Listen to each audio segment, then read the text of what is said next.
Астанадан шыққан кезде қар жауып, күн суытып тұрған. Самарқандқа алдымен Астана-Шымкент бағытындағы пойызбен жетіп алдық.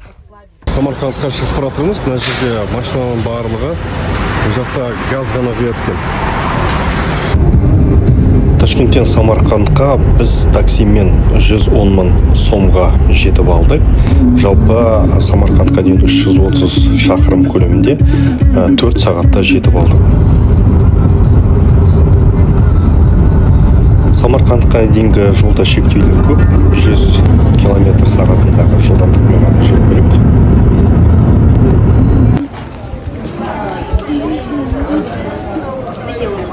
Келген күні бірден марафон тіркеу алаңына барып, тиісті тіркеу құжаттарын алдық.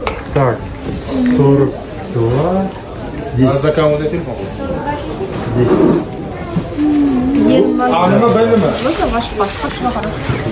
Спасибо, до свидания. М.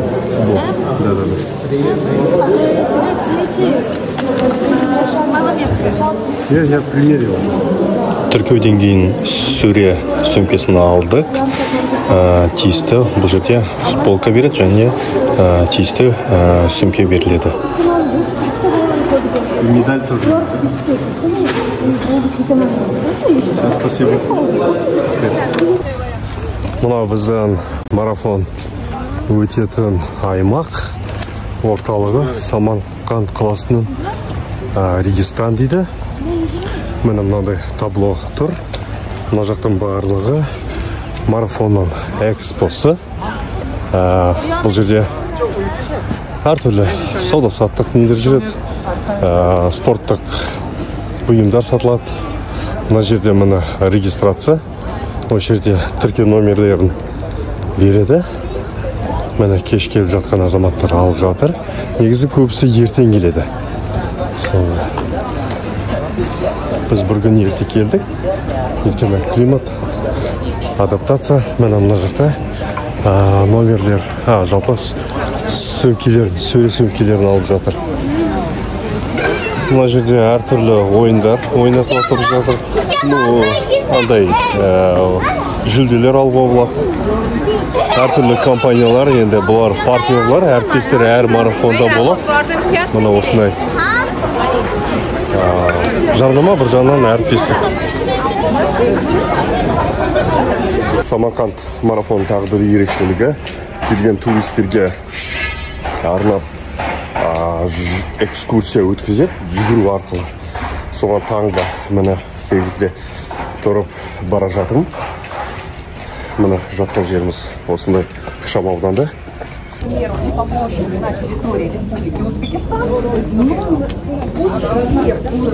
Қалайсыз? Мынандай ақпарат әкелген, мына жерде кәсіби. Здрасте. Я рекламирую. Әртүрлі фирма. Хон ходить, снимаем.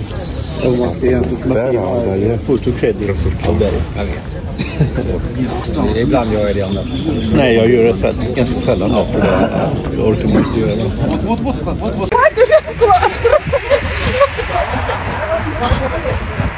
Таңғы жүгірсе, міне бұл жерде жылда өтеді. Келген марафоншыларға арнап жасалған осындай экскурсия. Міне алдымызда гид. Қазір Самарқандтан басты көшелеріне жүріп келе жатырмыз.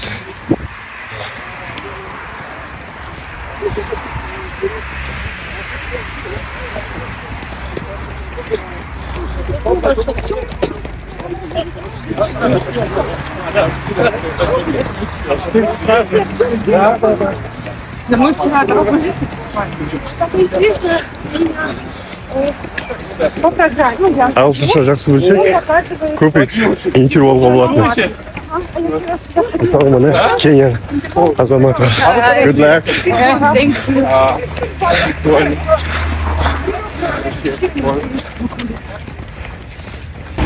Тағы жүгіріп кеттік.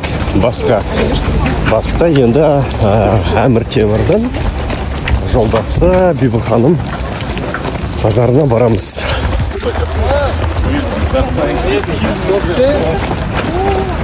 Таңғы жаттығудың соңғы кезеңдері. Мына біз базардан өтіп келе жатырмыз. Әйгілі орталық. Тағда бір ерекше бір архитектуралық кешенге келе жатырмыз. Экскурсиямен байланысқан жүгіріс 1 сағаттай болды. Жалпы Самарқанд түркі тілдес елдер емес, жалпы Орта Азияда тіпті әлемдік деңгейде айтуға болады. Үздік туристік қалалардың қатарына кіреді. Көзбен көріп жатырмын, өте туристер өте көп. Бір факт, ЮНЕСКО-ның көшпелі конференциясы осы Самарқанд қаласында, қателеспесем, жаңа сондай ақпарат айтты, бірінші рет көшпелі сыртта өтіп жатыр. Бұрын енді ол өзінің штаб пәтерде өтіп тұрған, енді қазір қарап отырсақ, міне осы Самарқандта өтіп жатыр. Оны өзі не деген сөз, яғни қаланың ерекше мәртебесі туристік. Жалпы қала туризм арқылы өте жақсы бюджетін көбейтіп отыр. Туристер бұл жерде әрине негізгі қаржы тарту көзі болып табылатын. Енді бір қызығы, жалпы қала билігі, енді мемлекет Самарқандты туристік ортаға айналдыру бағытында өте көп жұмыс жасап жатыр. Енді дегенмен бұл енді дайын дүниелер. Бұл жерде орта ғасырлық бүкіл кешенде сақталған. Әрине реставрацияда жасалған, бірақ дегенмен нақты тарих осы жерде бар. Өте үлкен тарих. Әмір Темір мавзолейі деп Бибі ханым жаңа көрдік. Өте керемет әдемі. Сондықтан жалпы туристер тарту үшін осындай әлеует керек. Енді біздің жағдайда бұл өте қиындау жасау. Өйткені бізде тек қана Түркістанды айта аламыз. Үлкен әлеуеті бар. Қазіргі таңда өте қиын, бірақ дегенмен туризм неге ақша тартудың үлкен көзі. Осы бағытта жұмыс істеу керек. Меніңше Түркістанда әлі де енді мемлекетті өткен қадамдар жасап жатыр, дегенмен әлі де көп жұмыстар жасау керек. Мен өзім көргенде мына марафонның өзі қазір біршама туристік әлеуетті көтеруге бағытталған үлкен шара. Енді ертең ЮНЕСКО конференциясына келген көптеген басшылар қоса осы конференциядан бөлек марафонда жүгіреді деген ақпарат бар. Міне қалай керемет осындай қадамдар жасалып жатыр. Біз енді соңғы бір нысанға келе жатырмыз. Топ.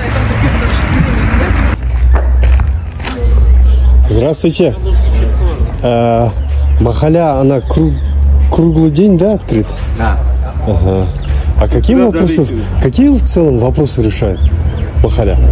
Вот это чайхана. Никаких, просто посидим, чай пьем, туда-сюда. Поболтайте. Шахматы играем. Досуг, да? Отдых, да? А какие-то вот местные вопросы не решаете, обсуждать? Нет такое? Нет, это в политику не лезьте. Нет, не надо. Ага, не надо. Ага. А внутри как-то можно посмотреть? Можно. А чай кто? Вы сами готовите? Да, мы сами делаем. Вы сами, да? Нет, Мына мынандай махалялардың несі, чайханасы дейді. Әр махаляда бар осындай. Ақсақалдар келіп, мына жақта чай ішеді. Вы сами готовите, да, чай? Чай? Чайна? Не, Казахстан. Казахстан. Where are you from? England. England, India. London. India and America. Yeah. You? Half Indian, India, India? and half America. And you? Kazakhstan. Kazakhstan. Oh, Astana. Ah, London. London. You? Astana. Delhi. San Francisco and South India. We in Calcutta? India, no. You know Goa? Huh? Goa. Goa, yes. Seaside. It's a tourist center. Tourist center, but not Goa. It's a little more south. Осы туристермен сөйлестік. Енді ағылшынымыз керемет емес. Мұны чайханаларда көрдіңіздер ме? Осындай Мына президенттің, Kazakh though. Ислам Каримовтың суреттері тұр. Мына жерде чайхана, міне осындай керемет дүниелер бар. Нені көрдім, мына қараңыздар. Мынандай дүниелер бар екен. Ескі дүниелер бар. Коллекция жасайды ма екен осы жерде. Киімдер міне. Ленин атамыз тұр міне. Мына мынандай бұрынғы заттарынан барлығы. Лениннің тұр, Сталин тұр. Мынау музей сияқты екен негізі. Езерген самауырлар міне. Шайниктер. Мынандай не тұр? Қаржарақ тұр. Совет үкіметінің медальдері. Не ойдым? Коллекционер ойдым. Көшелері өте тар міне. Мына көшелердің жалпы Өзбекстанда мынау ақ машиналар өте көп. Мен Өзбекстанда Түркия алып қалдым. Жалпы мынау Самарқандта орталығында осындай жерлерде хостел дейді. Бірақ бұлар хостел демейді, гостевой дом дейді. Семейный гостевой дом дейді. Сондай кен дамытып тастаған. Ол жерде мысалы мынандай хостелдер. Енді хостел дейді мына. Шахина дейді, инсайт дейді. Гостевой үйлер өте көп. Бағалары енді соммен 100 мыңнан 500 мың әртүрлі болады. Енді семьяңызбен келсеңіз бөлек бөлме жалдайсыздар. Ал жеке как хостел вариант сияқты ғой. Жаңа гостевой үйлерде теңгемен 3 мыңнан басталады. Әртүрлі бағада.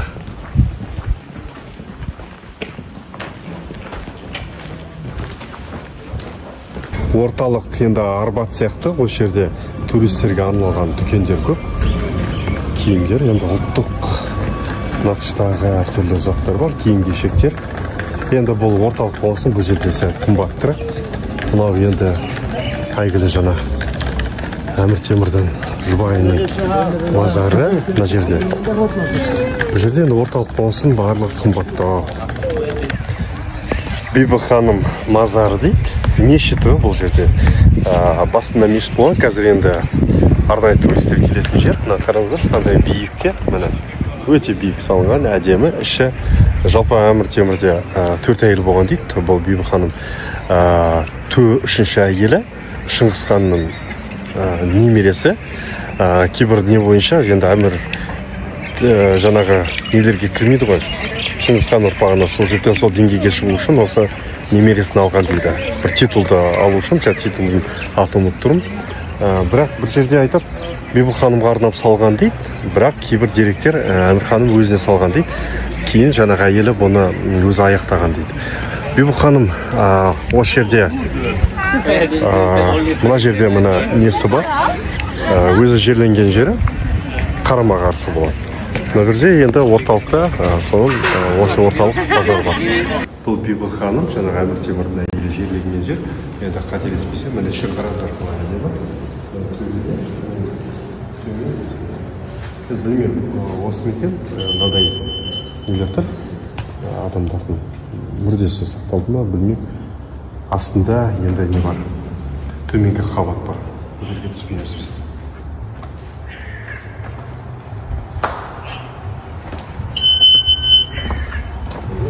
Мозаикалар болса,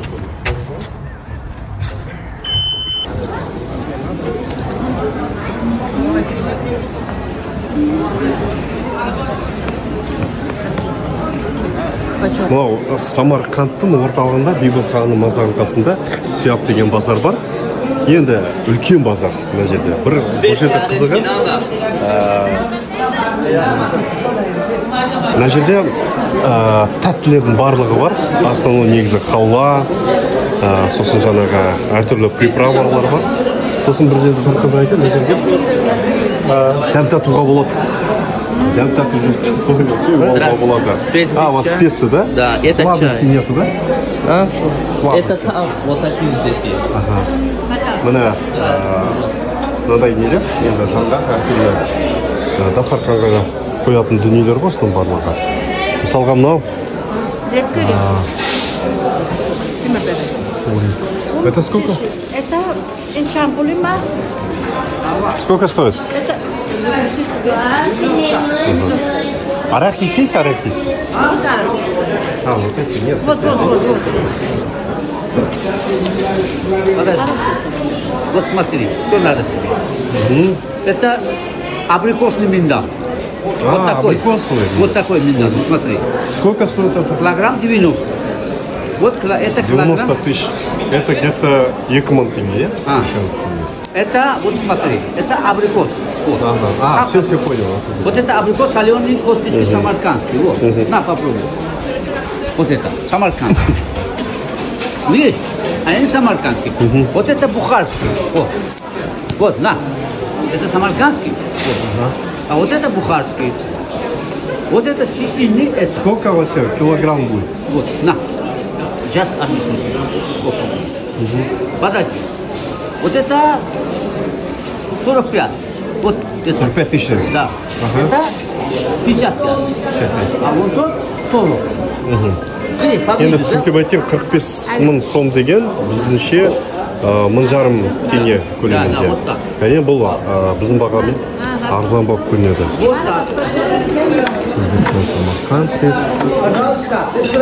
Но для ореха, да? Сколько стоит? Это за 75. Это миндаль. Вот попробуйте. Мына жерде бүкіл тәттілерден дәм татуға болады, мен сізге көрсетейін. Бұлардан маркетингтің бір түрі. Кез келгеніне тақанып дәм татуаты. Халва. Да. Как называется? Самаркандский халва. Самаркандский, да? Восточный халва. Ага. Нет, название же есть. Каждый халва есть название. Вот это как называется? Из чего это? Сухой молоко, писташки, миндаль, орех есть на состав. Килограмм сколько стоит? 85. 85 был 3,000 тенге көлемінде. Мына дәмді көрейік. Упаковка есть. Домашний, да? Маған бүкіл халваны көріп келе жатырмын. Барлығы тәп-тәтті. Упаковка Еще есть что есть на пробу? Еще проба халва есть. Микс есть, микс. Попробуйте, пекан есть, макадамия есть. Не, это не халва. Еще халва, вот халва. Давайте открытие. Самаркандский нуга халва, нуга. Нуга, да? Это самое распространенное, да? Все покупают это, да? Из чего сделано? Самаркандский восточный халва, да. Мына сауданы былай жасайды. Бәріңіз жақындасаңыз, бұлай дәмін көрсетіп, дәмін тигізеді. Ну, дәм татуға болады. Жаңғақтармен. Казахстан, да? Да. Керемет. Сколько стоит? Килограмм 40 тысяч. 40 тысяч. СССРский халва. 2,000 тенге. СССРский. Жақсы рахмет. Мынау Мынау көшелерде бүкіл жерде плов жасайды осындай. Енді бүкіл жерде. Енді ош дейді, бұл жақта ош өте көп. Мынаның бағасы мысалы 50 мың сом дейді. Бұл біздіңше 1700-1800 мың көлемінде. Самаркандский, да? Ош, да? Сюда за 50 тысяч это салат, хлеб, все вместе, да? Салат это чуть-чуть. На базардың қасында аралап жүріп, бәрі рекомендация бергеннен кейін осы келдік енді қартел керемет емес, бірақ жалпы әдемі плов ош дейді. Негізі осы қарапайым жерлерде бар. Біз міне Ерекен екеуміз міне екінші кездесіп пловты жемдеп отырмыз. Жалпы білмеймін, күніне баға беріңіздер. Міне дәмін көріп отырып. Керемет.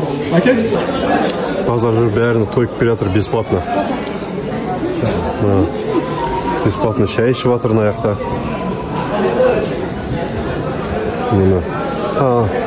Көрсе дәмін. Шоколадты. Можно? Да. Вот это стоит? Для пробы. Сколько сказали, вот коробка стоит? Который?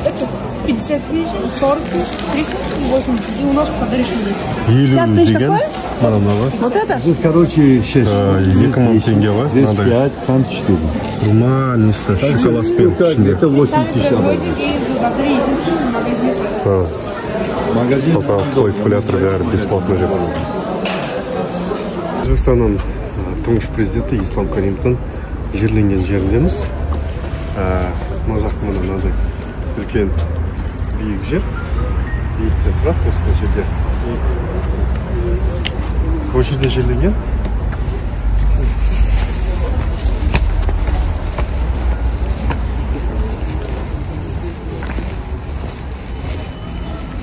Осы байқаған осы көп азаматтар үлкен тарихи тұлға ретінде көп келіп жатыр. Адам қарасы өте көп, туристер де келіп жатыр. Сонымен қатар Өзбекстан өз азаматтарда өте бір керемет тұтатын жер екен. Өйткені көп көріп жатыр. Келіп осы жерде қол жайып, құран бағыштап жатыр. Мына осы жерде жерленген.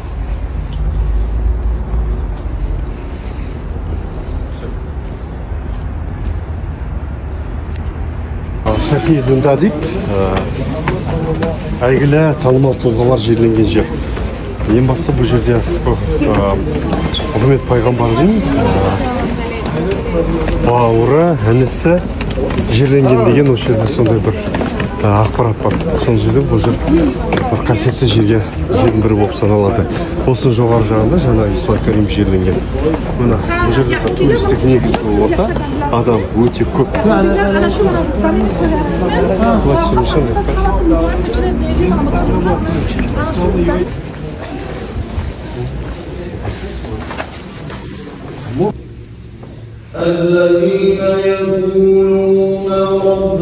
Біз келдік осы пайғамбардың енді дойы күні бұрақта жерде жерленген. Мына жақта жерленген. Жаңа құран бағыштады. Бұны осыншама адамды осы әрдайым құран бағыштайды. Мына жерде енді Әмір Темірдің әйелдері жерленген.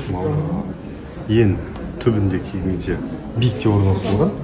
Бірінші, қателеспесем, мына жерде бірінші, мына жақта екінші әйелі жерленген. Жалпы ресми енді 4 әйел болған дейді, сөйтіп айтады. Бірақ енді одан да көп болғандықтан мына осы жерге адамдар енді біреуге қасиетті, біреуге енді бір туристік орта ретінде қарастырылады. Біз енді барлық келіп жатқасын осы жерге келіп көрейік деп шештік. Енді басқа архитекторлық сәулет өнердің бір керемет дүниесі сол уақыттағы. Енді әр мықты сәулет өнерінің мамандар тартылған дейді. Енді қарасаңыздар, міне сол ғасырда салынған, барлығы сақталған, міне әдемі осындай жерлер. Әрдайым осындай ғимараттар көрген кезде таңғаламын. Мынау қателеспесем 12-13 ғасыр ма? Кран жоқ деймін да. Қалай ана жерге кірпіштер көтеген, қалай қалаған деген ой келе береді. Бір байқағаным, ең көбі енді европалықтарды көп, бірақ ресейліктер өте көп екен. Жалпы ресейліктерге оның ішінен орыс халқына ризамын. Жалпы болмыстарына бар, саяхаттау, экскурсия жасау деген сияқты. Бірақ мен таңғалдыратын соғыс жағдайында, елде соғыс болып жатса да, демалысқа осы саяхаттауға уақыт табады. Міне бізде керісінше демалыстың орнына тоймен жалпы қажетсіз басқосуларға көп табатын сияқтымыз. Біз енді марафон ішінде де байқадық. Марафон ішінде өзінде де марафонға қатысқан Самарқандқа ресейліктер өте көп екен. Осыны бір ойланатын дүние екен деймін. Әмір Темір осы Самарқандтан емес, өзбек ұлтының ұлы тұлғасы, батыры, қолбасшысы болған мазары қаланың орталығында, Регистанның дәл қасында. Мынау тіке тұрған жерде жерленген, ішіне алтынмен жаралтылған қабырғасы сондай бар дейді. Ішінде басқа ештеңе жоқ, міне осындай әдемі салынған. Сол бүкіл Самарқандта бүкіл сәулет өнер бәрі бірдей. Осындай кірпіш, осындай мозаикалар. Кәдімгі бір мамандар салған сияқты. Мына туристер. Самарқанд өзін осылай жарнамалайды. Cultural Capital of Islamic World. Ислам әлемінің мәдени астанасы. Міне осы бренд ұстап тұр. Бұл қала. Міне Регистан алдында керемет концерт өтуде. Адам қарасы өте көп. Міне мен жиналып жатыр. Мына жерде жастар қосылған. Мына жерде световой шоу дейді. Астында қазір концерт енді басталып жатыр. Алда қала керемет. Туристік келбетін жақсылап тұр. Регистан, Самарқанд орталығында Регистанда кешке мынандай шоу болады. Сағат 9-да. Міне мынаны 90% мына жерде бұл туристер. Міне барлығы осыны күтіп тұр. Қазір міне мынандай басталады шоу.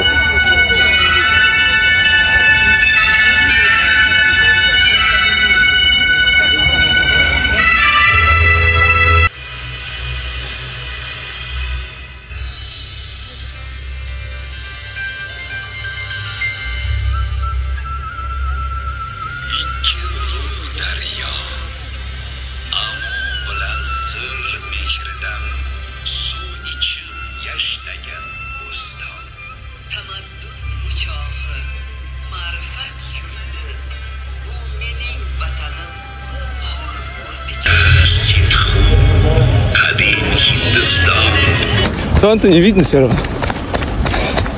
Здесь даже солнце не видно. Так надо сделать. О, шоколад. Әр марафонда өзімнің дәстүрлі түрде осындай жүгіріс видеоларын түсіріп отырамын. Бұл бірінші кезекте қасымдағы жүгіріп отқан адамдардан көмек сұраймын. 7 километр. 70 километр. Шақырым емес пе? Шақырым емес пе? Очень отлично, классно. Чуть-чуть вперед.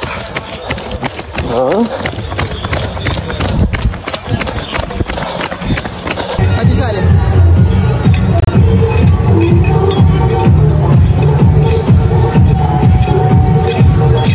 Дальше серия там.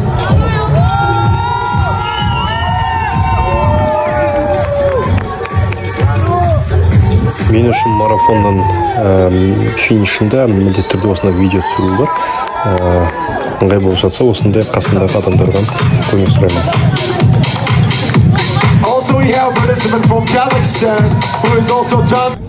Биылғы Самарқанд марафон әрі саяхат ретінде пайдаландым. Мен үшін Самарқанд өте ұнады. Тарихи мекен, келіп тұрыңыздар.